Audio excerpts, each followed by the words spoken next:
Hello everyone, very very good evening and welcome today session of computer science. Filler form पे आपका स्वागत है। तो जैसे आप सभी लोग जानते हो कि फिलर फॉर्म एक ऐसा प्लेटफॉर्म है जहां पे आपको यूजीसी नेट पेपर 1 और पेपर 2 की बिल्कुल फ्री में तैयारी करवाई जाती है, जिसका आपसे कोई भी चार्जेस नहीं लिया जाता। आप हमारे यूट्यूब चैनल फिलर फॉर्म पे फ्री ऑफ कॉस्ट अपने पेपर 1 और पेपर 2 की तैयारी कर सकते हो। और हमने आपके लिए टेलीग्राम और व्हाट्सएप ग्रुप भी बना रखा है, जिसका लिंक है वीडियो के डिस्क्रिप्शन में। आप वहां से हमारे टेलीग्राम और व्हाट्सएप ग्रुप ज्वाइन कर सकते हो। और गाइस, आप हमारे फिलर फॉर्म की एप्लीकेशन भी डाउनलोड कर सकते हो, जहां पे आपको फ्री नोट्स और एमसीक्यू एंड पीवाईक्यू क्वेश्चन मिलेंगे, जिनको अटैम्प्ट करके आप अपनी एक्यूरेसी इंक्रीज कर सकते हो। और ये है गाइस हमारे क्लास की टाइमिंग, जो सुबह 9 बजे से स्टार्ट हो जाती है। और जो पहली क्लास होती है जीके की होती है, और जो फर्स्ट पेपर की क्लास होती है वो सुबह 11 बजे होती है। एंड उसके बाद स्टार्ट हो जाती है सेकंड पेपर की। और जो हमारी कंप्यूटर साइंस की क्लास होती है वो रात को डेली 8 बजे होती है। ओके। और गाइस, आपके लिए नेक्स्ट मंडे से, जो भी आने वाला मंडे है, उससे आपके लिए एक सरप्राइज आ रहा है। हम एक वेबसाइट पे क्विज स्टार्ट कर रहे हैं, जो पेपर 1 और पेपर 2 दोनों के लिए होंगे। ऐसा नहीं कि हम पेपर 1 के लिए करेंगे, पेपर 2 के लिए जो भी आपका सब्जेक्ट होगा उस अकॉर्डिंग आपके लिए क्विज करवाई जाएगी। और जो आप उस क्विज में पार्टिसिपेट करते हो तो आपको अलग से रिवार्ड भी दिया जाएगा, बिकॉज जो क्विज में जो पहला विनर होगा उसके लिए एक स्पेशल रिवार्ड होगा। ओके। और गाइस, जो आज हम टॉपिक स्टार्ट करने जा रहे हैं वो है हमारा डेटाबेस मैनेजमेंट सिस्टम। और जो डेटाबेस मैनेजमेंट सिस्टम है उसमें हम आज पढ़ेंगे डेटाबेस की introduction and database modelling and ER diagram की नोटेशन। तो चलिए स्टार्ट करते हैं। तो सबसे पहले हम जानते हैं what is database. The database is a collection of inter related data. तो हमारा डेटाबेस क्या होता है? एक है कलेक्शन होता है इंटर रिलेटेड डेटा का, which is use to retrieve, insert and read data efficiently. तो जो हमारा डेटाबेस होता है वो यूज़ होता है हमारा डेटा को रिट्राइव करने के लिए, इंसर्ट करने के लिए और डिलीट के लिए। Okay. It is also use to organise the data in form of a table, schema, views and report. और ये डेटा हमारा table and schema and view and report में क्या होता है? यूज होता है। जैसे example, the college database organise the data about the admin, staff, student and faculty. तो जैसे आप कॉलेज के एग्जांपल लेती है तो उस डेटाबेस में क्या होगा? डाटा अबाउट एडमिन, जो कॉलेज का एडमिन होगा, एंड स्टाफ, जो टीचर्स होंगे, एंड स्टूडेंट, जिनके बारे में क्या होगा? डेटाबेस इंटर रिलेटेड होगा। और using the database you can easily retrieve, insert and read the information. Okay. तो चलिए नेक्स्ट देखते हैं हम डेटाबेस मैनेजमेंट सिस्टम। तो हमने डेटाबेस देख लिया क्या होता है, अब देखेंगे हम DBMS क्या है। तो database management system is a software which use to manage the data, for example MySQL, Oracle and very popular commercial database use to difference application. तो जो हमारा डेटाबेस मैनेजमेंट सिस्टम होता है, जो डेटाबेस था जिसमें डेटा रखा जाता है, बट जो डेटाबेस मैनेजमेंट सिस्टम होता है, जो डेटा हमारा है बेस में, उसको मैनेज करने के लिए। और इन डेटा को मैनेज करने के लिए हमारे पास कई तरह की डिफरेंट एप्लीकेशन यूज़ की जाती है। और जैसे एग्जांपल दी है MySQL हो गया, Oracle होगा, आपने सब पढ़ा भी होगा प्रोग्रामिंग में। And database management system provide an interface to perform various operation like database creation, store data and update data, creating a table in a database, a lot more. जो हमारा DBMS प्रोवाइडर होगा उसके अंदर हम data create भी कर सकते हैं और स्टोर भी कर सकते हैं, एंड डेटा को हम अपडेट एंड उसके टेबल भी क्रिएट कर सकते हैं। And it provide protection and security to the data. और जो डेटाबेस मैनेजमेंट सिस्टम होता है हमारे डेटा को प्रोटेक्शन एंड सिक्योरिटी भी देता है, जो हमारे डेटा की प्राइवेसी बनाए रखता है। And in the case of multi user it also maintain the data consistency. Okay. Then next आता है DBMS allows user to the follow task. जो हमारा डेटाबेस मैनेजमेंट सिस्टम होता है उसके अंदर यूज़र को काफ़ी अलाउस, मतलब भी हम यूज़र को परमिशन दे सकते हैं। जैसे डेटा डेफिनेशन हो गया, इसके अंदर वही हमारा creation, modification, removal of definition and data organisation of in the database. और डेटा अपडेशन में इंसर्ट कर सकते हैं, हम मॉडिफिकेशन कर सकते हैं, डिलीट भी कर सकते हैं actual data in the database. Data retrieval, और इसमें हम डेटा को रिट्राइबल भी कर सकते हैं। एंड यूज़र एडमिनिस्ट्रेशन, जो यूज़र एडमिन होता है वो होता है for registering and monitoring user, जो यूज़र को मॉनिटरिंग करता है। And maintain the data integrity, and ये कंकरेंसी को भी कंट्रोल करता है। And monitoring performance and recovering information corrupt by the unexpected failure. Okay, उसके बाद आता है हमारा करैक्टरिस्टिक्स ऑफ DBMS। तो ये करैक्टरिस्टिक्स हैं DBMS के, इनको आप रीड कर सकते हो, काफ़ी ईजी है, नॉर्मल लैंग्वेज में लिखे हैं। और उसके बाद आता है user. A typically DBMS has user with difference right and permission who use it to for different purpose. तो जो हमारा DBMS होता है इसके पास यूज़र को देने के लिए डिफरेंट राइट्स होते हैं, परमिशंस होती हैं, जैसे एंड यूज़र हो गया, एडमिन हो गया एंड डिज़ाइनर हो गया। तो इनके क्या है, अलग अलग काम होते हैं। जो हमारा एडमिन हो गया वो मेंटेन करता है DBMS and responsible for administrating the database. और जो डिज़ाइनर होता है वो क्या होता है, work on designing part of the database. And जो एंड यूज़र होता है who actually reap the benefits of the having a DBMS। Okay, and next आता है हमारे पास 3 schema architecture. The 3 schema architecture is also called ANSI and SPRAC architecture और 3 level architecture. जो हमारा 3 स्कीमा आर्किटेक्चर है वो इनको हम ANSI बोल सकते हैं एंड SPRAC भी बोलते हैं, और इसको 3 लेवल आर्किटेक्चर भी बोलते हैं। And this framework is used to describe the structure of specific data system. और ये यूज़ होता है स्पेसिफिक डाटा बेस सिस्टम को डिस्क्राइब करने के लिए। And the 3 schema architecture is also use to separate the user application and physical database. And जो 3 schema architecture है वो यूज़र की एप्लीकेशन एंड फिजिकल डाटाबेस को अलग करने के लिए यूज़ किया जाता है। And the 3 schema architecture contain the 3 levels, it break the database down into 3 difference. तो जो हमारा 3 स्कीमा आर्किटेक्चर होता है वो 3 लेवल कंटेन होते हैं और अलग अलग डाटा को ब्रेक करते हैं, जैसे हम आर्किटेक्चर में देखते हैं। तो ये है हमारा 3 स्कीमा आर्किटेक्चर। तो इसमें हमारे 3 लेवल हैं, 1, 2 एंड 3। जो हमारा फर्स्ट लेवल है वो है हमारा एक्सटर्नल लेवल। एक्सटर्नल लेवल वो होता है जो हमारा एक्सटर्नल भी होता है, जैसे हम कोई भी वेबसाइट खोलते हैं उसके अंदर जो होम पेज, जो फाइनल मेन पेज निकल के आता है उसको हम बोलते हैं एक्सटर्नल लेवल। उसके बाद आता है हमारा कंसेप्चुअल लेवल। कंसेप्चुअल लेवल वो होता है जो है एक डेटा का रिलेशनशिप होता है, जैसे आइडेंटिटी रिलेशनशिप होता है वैसे ही कंसेप्चुअल लेवल में सेम होता है। उसके बाद आता है हमारा इंटरनल लेवल। जो 3 नंबर में हमारा इंटरनल लेवल है उसके अंदर क्या होता है, जो हमारा डेटाबेस होता है उसकी सारी इन्फॉर्मेशन क्या होती है इसमें स्टोर होती है। इसको हम फिजिकल डेटा भी बोल सकते हैं। ओके, और उसके बाद नेक्स्ट आता है हमारे पास ER diagram. ER model stand for entity relationship model.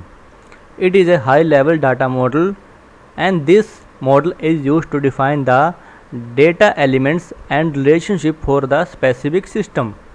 तो जो ER मॉडल की जो फुल फॉर्म होती है वो होती है एंटिटी रिलेशनशिप, एंड ये होता है हाई लेवल डाटा मॉडल होता है जो यूज होता है डेटा एलिमेंट्स को डिफाइन करने के लिए। And it develops a conceptual design for database.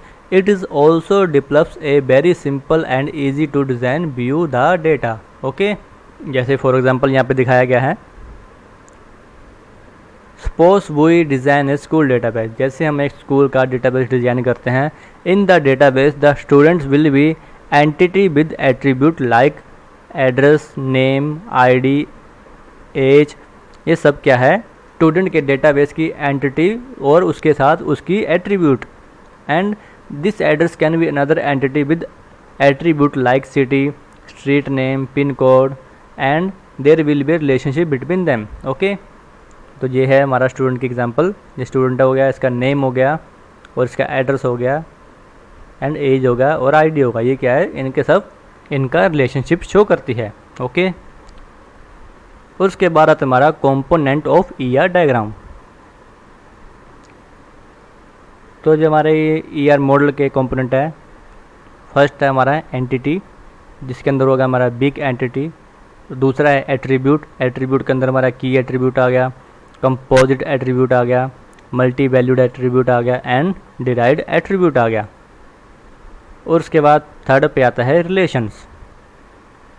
Relation में क्या होगा हमारा 1 to 1, 1 to many and many to 1 and many to many। Okay, तो सबसे पहले हम देखते हैं entity.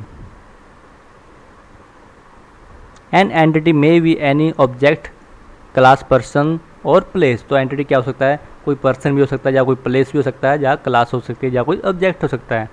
In the ER diagram an entity can be represented as rectangle. Okay, और ये रिप्रेजेंट होती है एज ए रेक्टेंगल।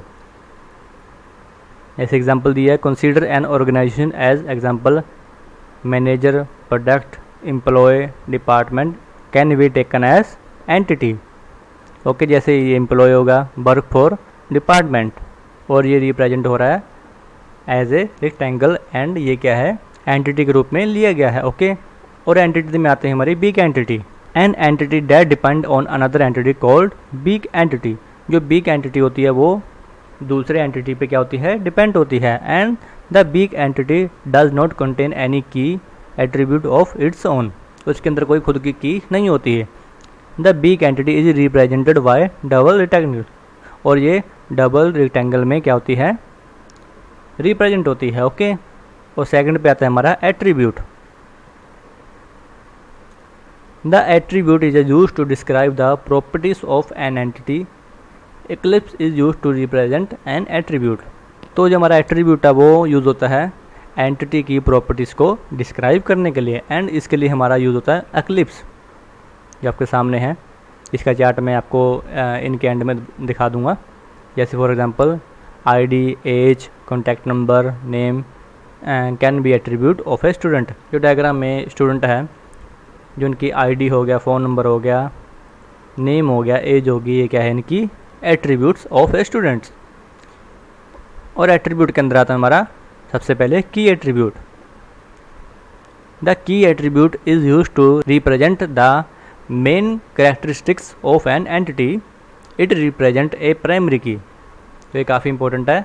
जो हमारा की एट्रीब्यूट होगा वो क्या करता है, रिप्रेजेंट करता है प्राइमरी की।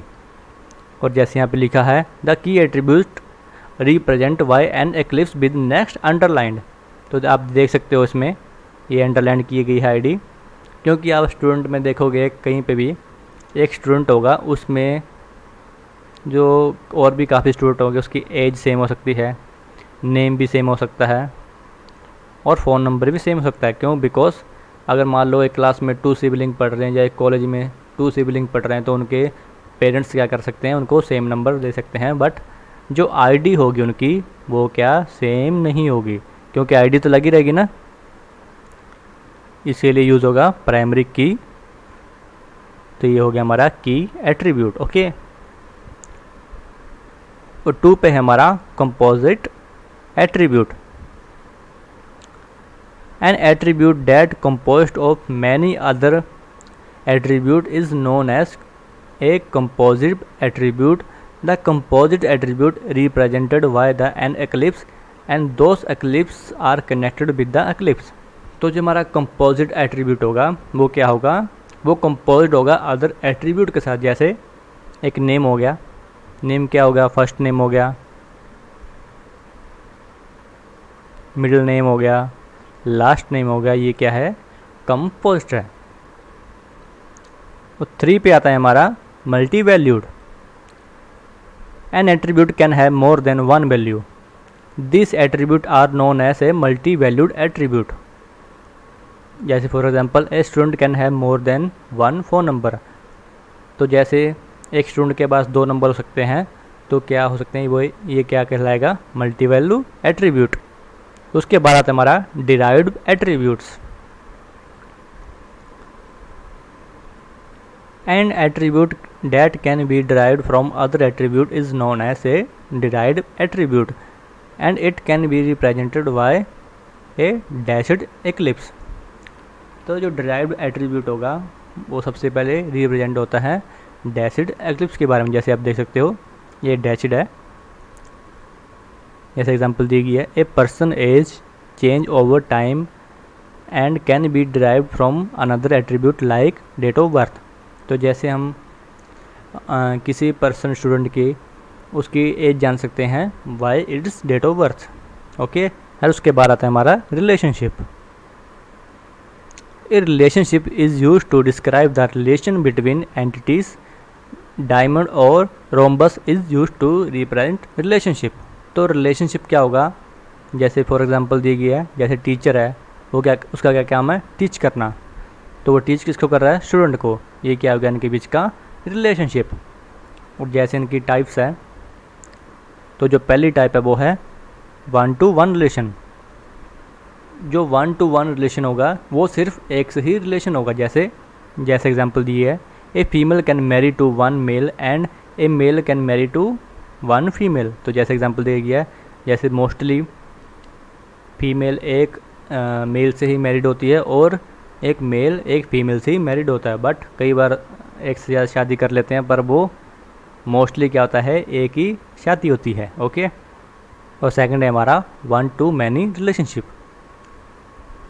1 to many रिलेशनशिप वो हो गया जो, मान लो एग्जांपल दी है, a scientist can invent many inventions but the invention is done by the only specific scientist. जो मान लो एक साइंटिस्ट हो गया, वो क्या करता है, एक इन्वेंट करता है, एक इन्वेंशन करता है, बट वैसा नहीं कि वो एक इन्वेंशन कर दी तो और नहीं कर सकता, तो वो क्या है, मल्टीपल इन्वेंशन कर सकता है। तो ये हो गया हमारा 1 to many रिलेशनशिप। बिकॉज एक साइंटिस्ट जितनी भी इन्वेंशन करेगा वो उसके साथ ही रिलेशन होगी, बिकॉज उसका नाम ही आएगा ना भी इसने ये सब इन्वेंशन की है। और थर्ड पे आता है हमारा मैनी टू 1। जैसे एग्जांपल दी है, student enrol the only 1 course but course can have many student.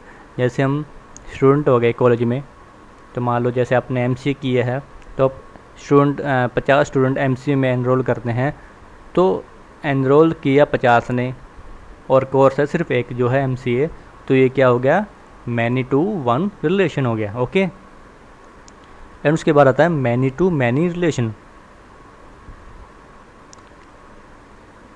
Many to many वो होता है जो मैनी पर्सन मैनी वर्क करते हैं। जैसे एम्प्लॉय हो गया, एम्प्लॉय इंसाइन किए गए हैं फॉर ए प्रोजेक्ट, तो एक प्रोजेक्ट में पूरा करने के लिए काफ़ी एम्प्लॉय लगेंगे। जैसे लिखा है, employee can assign by many project and project can have many employees. Okay, उसके बाद आता है हमारा ER मॉडलिंग डायग्राम नोटेशंस। ये काफ़ी इंपॉर्टेंट है। तो जैसे आपने पिछले सब में देखा, उसमें काफ़ी जो यूज़ किए गए थे हमारे एट्रीब्यूट में, उनका ये सब लिखा हुआ डायग्राम है। जैसे आइडेंटिटी स्ट्रॉन्ग हो गया, जिसको हम रेक्टेंगुलर बॉक्स में होता है, जिसको ऐसे होता है, इसका नोटेशन ये है। और जो वीक एंटिटी होती है उसको हम लिखते हैं डबल रेक्टेंगुलर बॉक्स में। और जो रिलेशनशिप होता है, रोम्बस सिंबल होता है और ये स्ट्रॉन्ग होता है, और इसका नोटेशन होगा ये वाला। उसके बाद बिटवीन एंटिटीज हो गया, एंड उसके बाद एट्रीब्यूट्स जो मैंने पहले आपको बता दिए, एंड की एट्रीब्यूट भी बता दिया हमने, पीछे पढ़ा ये भी, और डिराइव्ड एट्रीब्यूट भी पढ़ लिया। Okay, and multi value attribute भी पढ़ लिया, जिसकी डबल एक्लिप्स होती है। ओके, ये है हमारा ER डायग्राम नोटेशन का पूरा चार्ट। इसको आप अच्छे से दिमाग में बैठा लीजिएगा। ओके, तो आज हमने क्या क्या पढ़ा। आज हमने DBMS वाली यूनिट स्टार्ट की है, बिल्कुल फ्रेश स्टार्टिंग से, जिसमें हमने पढ़ा कि डेटाबेस क्या होता है और डेटाबेस मैनेजमेंट सिस्टम क्या होता है, और इसके कैरेक्टरिस्टिक्स एंड यूज़र, इसकी क्या परमिशन होती है, और हमने पढ़ा 3 स्कीमा आर्किटेक्चर, और हमने पढ़ा ER डायग्राम, इसके model and it's attribute, entities and इसके रिलेशनशिप। और गाइज, इस क्लास के नोट्स आपको हमारी फिलर फॉर्म की वेबसाइट www.ugcnet.com पे ईजिली मिल जाएंगे। आपको बस गूगल पे जाके ये www.ugcnet.com लिखना है, देन आपको वहाँ स्टडी मटेरियल में जाके पेपर 2 सर्च करना है, जो हमारा कंप्यूटर साइंस का है, वहाँ से आप ईजिली डाउनलोड कर सकते हो। और गाइस फीडबैक देना मत भूलिएगा। अगर आपको ये वीडियो पसंद आए तो वीडियो को अभी कभी लाइक कर दीजिए, और अगर आप हमारे चैनल पर पहली बार विजिट करें तो चैनल को सब्सक्राइब करना मत भूलिए। और अगर आपके मन में कोई क्वेश्चन, डाउट या क्वेरी है तो नीचे कमेंट बॉक्स में कमेंट करके आप हमसे पूछ सकते हो। तो गाइस आज के लिए सिर्फ इतना ही, मिलते हैं नेक्स्ट वीडियो में न्यू टॉपिक न्यू कंटेंट के साथ। Thank you for watching this video. This is Sanjay signing off, bye bye.